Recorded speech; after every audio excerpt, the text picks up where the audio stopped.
Valmy, Austerlitz, Ulm, Waterloo, autant de batailles dont les noms nous sont familiers, mais qui, en dehors d'Haïti, a déjà entendu parler de la bataille de Vertières, point d'aboutissement spectaculaire et sanglant de la guerre d'indépendance haïtienne. Bonsoir Jean-Pierre Le Glonec, merci d'être avec nous. Vous êtes historien, vous êtes professeur à l'université de Sherbrooke, c'est au Canada. Vous enseignez l'histoire d'Haïti et des Amériques noires notamment. Vous êtes l'auteur de ce livre, L'armée indigène, la défaite de Napoléon en Haïti. Le livre est publié aux éditions Lux. Alors, vous penchez donc sur cet épisode méconnu de l'histoire de France et de l'histoire d'Haïti. Racontez-nous la bataille de Vertières.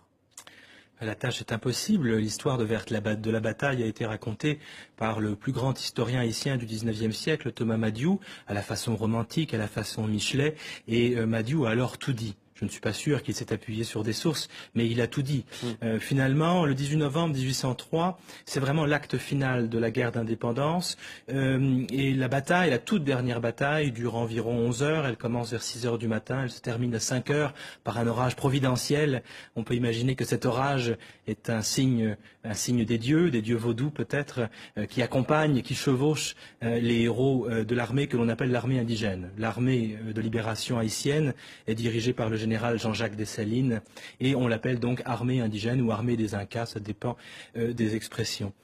Cette bataille n'est pas marquée, le soir il n'y a pas vraiment de vainqueur ou de vaincu, mais ce qui est certain c'est que dans la nuit du 18 au 19 novembre, le fort de Vertières est évacué par Rochambeau, et c'est la fin d'un rêve de résurgence finalement d'un monde colonial français. Ce rêve est le rêve napoléonien, il s'effondre le soir du 18 novembre 1803. En quoi est-ce, selon vous, un moment clé de l'histoire de ces deux pays? C'est un moment clé puisque le 18 novembre 1803, la plus belle colonie du monde atlantique français, la plus belle colonie du monde atlantique en général, s'effondre. Et il n'y aura plus jamais d'esclavage à Saint-Domingue ou en Haïti. Donc c'est un moment très important pour l'histoire d'Haïti et pour l'histoire de France, mais aussi pour l'histoire du monde moderne, puisque ce qui se passe ce soir-là, c'est toute l'idée esclavagiste, et c'est le dogme de la race, qui est battu en brèche par des citoyens, et aussi des citoyennes, puisque les femmes sont présentes sur la scène le jour de la bataille.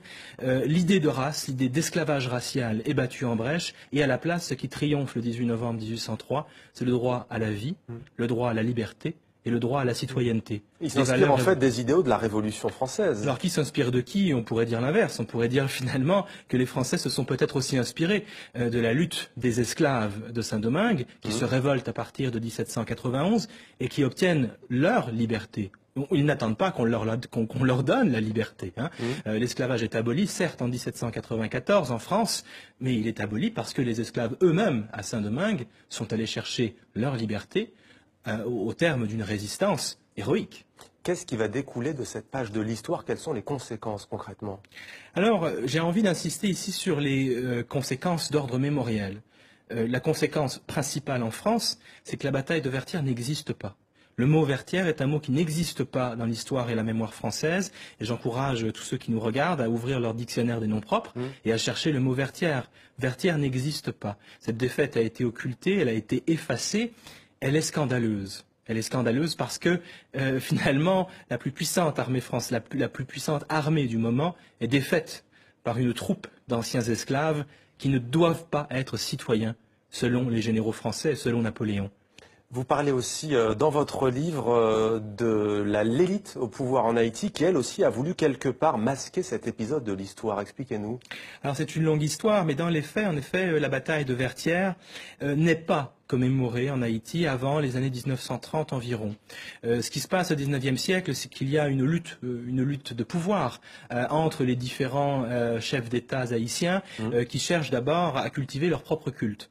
Donc évidemment, vous comprendrez bien qu'il est difficile de faire une place à des héros ordinaires comme les héros de la toute dernière bataille de la guerre d'indépendance si tous les chefs d'État cherchent d'abord à entrer eux-mêmes dans le panthéon haïtien. Au XXe siècle, Vertières commence à être reconnu comme un moment important dans l'histoire d'Haïti à la faveur de l'occupation américaine du pays. À partir du moment où il y a un nouvel occupant, eh bien, on ressort les héros de Vertières du placard historique et pour mobiliser, c'est ça, pour mobiliser. Mais Vertières est un symbole de résistance populaire, encore aujourd'hui en Haïti. Ouais. Alors justement, beaucoup d'Haïtiens ont connaissance de cette histoire et ils pensent, et pas seulement d'ailleurs les Haïtiens, que ce pays continue de payer aujourd'hui le prix de son indépendance. Est-ce que c'est un sentiment que vous partagez, vous qui travaillez sur cette page de l'histoire? Certainement, certainement. Vertières est un moment scandaleux. Si le 18 novembre 1803 n'existe pas dans le calendrier français, alors que c'est un moment d'histoire de France, c'est qu'il se passe là quelque chose d'impensable. Et qu'est-ce qui est impensable? C'est le renversement de la relation esclavagiste. Première République noire? Première République noire, mais ça va bien au-delà. Le 18 novembre 1803, les maîtres deviennent les esclaves et les esclaves deviennent les maîtres. C'est impensable. C'est bien pire qu'une défaite à Waterloo ou en Russie. Alors voilà en grande partie pourquoi cette bataille continue à être occultée. Jean-Pierre Le Glonnec, l'armée indigène, la défaite de Napoléon en Haïti, à lire absolument si vous êtes passionné d'histoire et si vous voulez connaître une partie de l'histoire de France et d'Haïti. Merci à vous d'avoir témoigné dans 64 minutes.